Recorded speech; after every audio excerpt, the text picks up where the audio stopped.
3,500 na lang. Free na rin yung pick up and delivery. Malalaman natin kung ano epekto, malalakas ba. Ilagay dito maganda, front winglet. Yun, nagkakaroon na ng damba. Wow, lumas na. Ganda ng hatak, naka 13T sprocket. So ngayon, continue natin ang ating ZX4RR build. Meron tayo ngayon dito, in-order natin online. So ito yung tank grips. So mahalaga to sa racetrack kasi dito tayo kakapit pag body positioning. Bali ano siya, transparent para makita pa rin yung graphics. Pero manipis lang siya.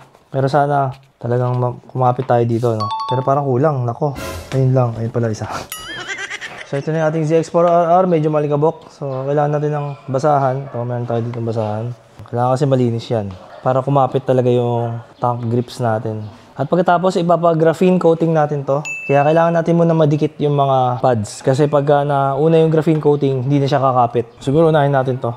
So, kakapain natin kung saan nakalagay yan. Pero so far, maganda siya kasi transparent. Kasi kita nyo, hindi matatakpan tong design niya. Yan. Kaya transparent ang pinili ko. Kasi kung black, sayang naman yung design. Para kita pa rin yung pagka KRT. Mukhang maganda naman siya madikit. Tsaka mura lang naman to. Just in case na mali kayo ng dikit, di bili ko ulit. So, ang purpose na ito, para yung tuhod natin. Dito tayo kakapit, maglalak pag maghahang off pagka nakahiga na yung bike sa cornering. Sakto-sakto bukas, baka mag-ride tayo bukas, marilaki. Subukan natin to.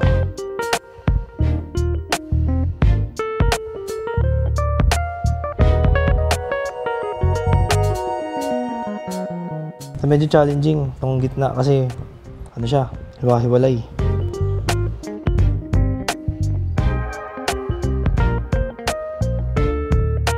Dahil nakabit na natin, pa-install naman natin yung nabili nating front sprocket para gumanda yung acceleration niya. Tsaka yung meron tayong ilalagay dito maganda, winglet, front winglet. So, let's go. Mga katingin, on the way na tayo ngayon sa ating another ZX4RR build. So ngayon, papakabit na natin yung nabili nating 13T front sprocket. So bakit ba 13T ang napili natin? Kasi yung nakalagay dito sa ZX4RR usually 14, sa iba naman 15. So pag front sprocket nilitan mo, ang katumbas nun baliktad sa likod para ka nagdagdag ng ipin sa likod. So yun yung medyo nakakalito sa sprocket combination. Actually meron pa akong in-order na 50T rear sprocket, kaya lang di pa dumarating eh. Baka sa isang araw or bukas pa dumating. At least, di ba, masubukan natin yung from stock.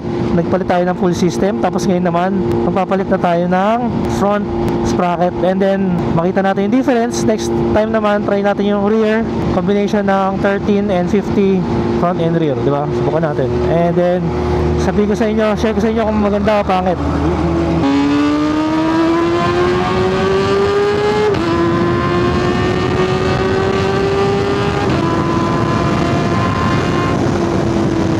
So right away pagpalit natin ng full system at saka air filter na high flow, right away naramdaman ko na mas naging responsive at mas naging magaan yung bike. At syempre siguro soon papalit tayo ng lithium battery para makasave tayo na another mga 1.5 kilos kulang-kulang just by replacing the battery. Yun nga lang, talagang ganon, medyo magastos kasi gano'n talaga kapag nag-upgrade ka, nagpapagaan ka ng sasakyan or motor, talagang gagastusan mo. Siyempre, next naman dyan, yung mga GR5 titanium bolts. Tapos next naman dyan, kasi yun. And then, papalagyan din pala natin ng winglets. Yan, subukan natin yung bagong labas ng winglets kung maganda at kung babagay. So, sana bumagay, no? Ito na yata yun, ito na nga. So, pagbaba mo ng NLEX connector, Harbor Link sa Caloocan C3. So, dito naman tayo sa Mabini, kanan sa Mabini. At yun na, ilang kilometers na lang makikita na natin ang Moto House performance. At kaya tayo bumalik ngayon dito kasi nagandahan tayo dun sa ginawa nila dun sa installation natin ng full system. Tsaka yung mga brake fluids natin pinalitan na nila kasi medyo maitim na, napansin ng mekaniko. Well, tama nga naman kasi 2 years old na to. So pag mga ilang years old na rin, kailangan na rin talagang magpalit ng mga fluids para sigurado yung performance. So kahit hindi mo siya masyadong ginagamit, talaga nangingitim ang fluids. Yan. Yan. So ganitong matao, kailangan chill ride ka lang. Hindi porket naka-sport bike ka or naka-inline 4 ka, kada makita mong kalsada, bakbak ng bakbak, diba? Kailangan natin ng disiplina pa rin Kailangan natin ng great responsibility for having a great power. O, diba? Binaligtad ko. Mas maganda. Para kunyari kakaiba. So ito, mukhang malapit na tayo. Kapag lagpas ng 10th Avenue, malapit na. Tapos meron dito ng PTT station. Yan, sa bandang kaliwa. Baka malagpasan na naman natin Ito na. MHP. Ay, dami dami papagawa. Puno. Mamaya na. Park muna tayo.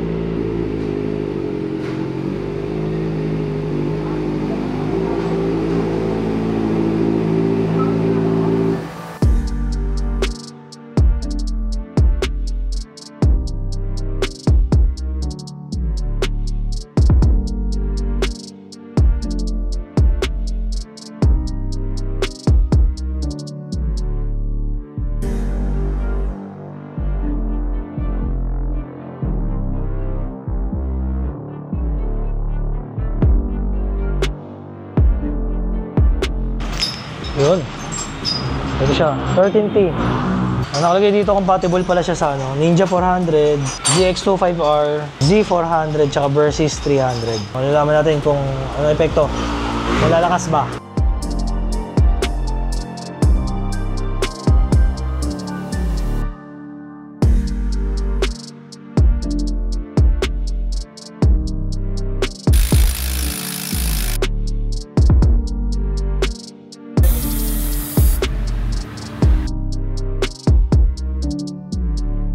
So ito na, tapos na. Diretso naman tayo ngayon sa Royal Moto Club. Kasi meron doon doon magaling na mag-detail. So subukan natin,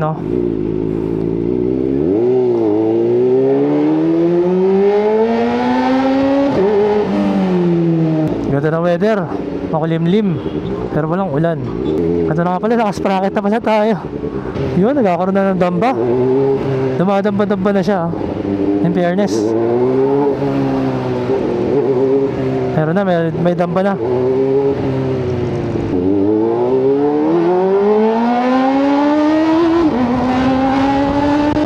Wow, lumas na.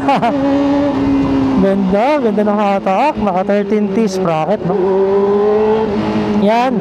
So kung ikaw ay meron ZX4RR or 25R na gusto mo ng instant power, instant acceleration and torque, napakamura lang nito, Magkano lang babili ko? Parang less than 1K. Meron ka na agad na ganito, sprocket 13T.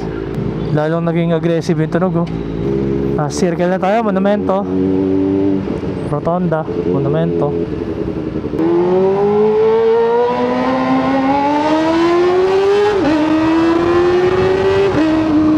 Grabe, gumanda yung hatak.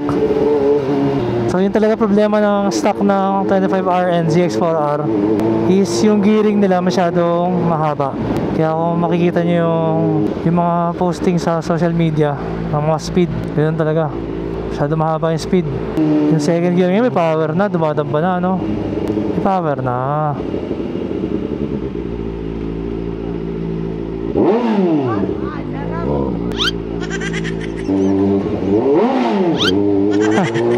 Sarap daw, sarap. Nagpas tayo, yun pala yung Royal sa kabila. Nagpas na naman. Sumasarap kasi yung bakbakan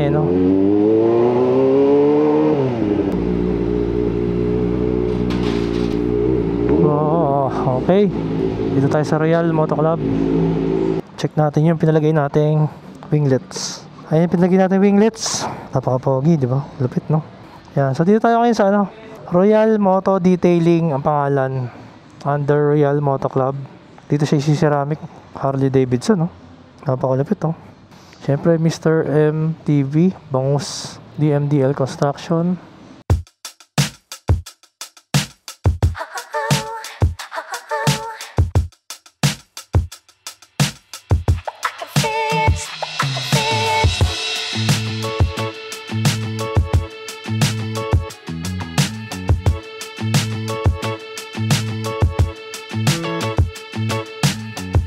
Ako pala si RV Radasa, Bangus on Bikes, one of the owners dito sa Royal Moto Detailing.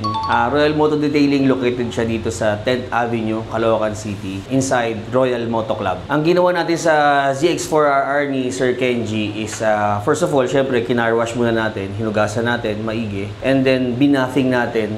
3-step buffing yung ginawa natin sa kanya para talagang matanggal yung mga swirl marks, yung mga minor scratches, and then saka natin siya papatungan ng graphene coating. So kung magtataka kayo, yung graphene coating, ceramic coating, kasi yung graphene coating mas matibay siya compared sa ceramic. So mas matagal yung last niya. Ngayon, active yung promo namin. Ang graphene coating talaga namin is 5,000 per unit. Ngayon, naka-promo kami, 3,500 na lang. Free na rin yung pick up and delivery. Kung wala kayong time, busy kayo magpunta sa shop namin, we can pick up your bike through our moto hauling service. So, pupuntahan namin siya, pick upin namin, ayusin namin dito, lilinisin namin, then deliver namin sa inyo. So, hassle-free siya. Only for 3,500. We also cater to small bikes. Same price lang din siya, 3,500 sa promo namin ngayon. So, take advantage of the promo. So, yun guys, like and follow nyo yung page namin, Royal Moto Detailing Philippines. Yun, maraming salamat, Boss Kenji Moto, sa pag-support dito sa Royal Moto Detailing. Sana marami ka pang bike na dalhin dito. Thank you!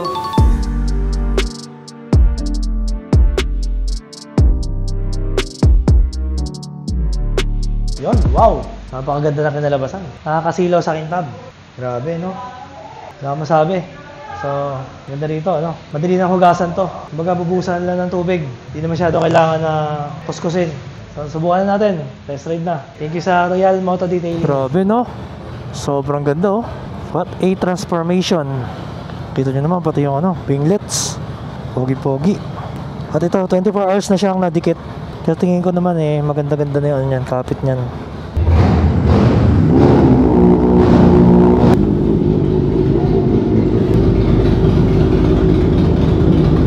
Mas.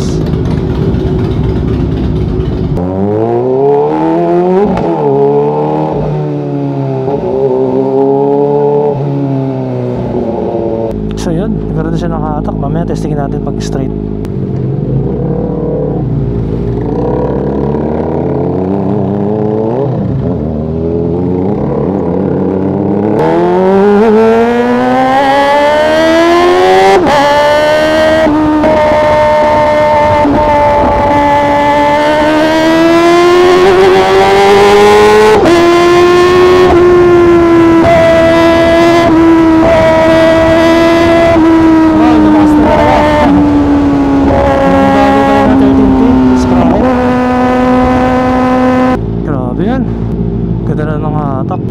Malayo na sa stop.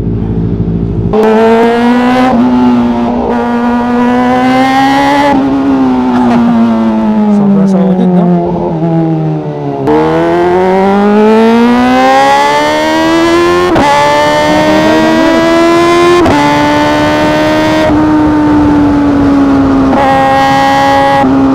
Sobrang haba pa ng giring. Sa next gagawin natin dito, palit tayo ng rear sprocket. Dumating na pala yung in-order natin. So next content na yan.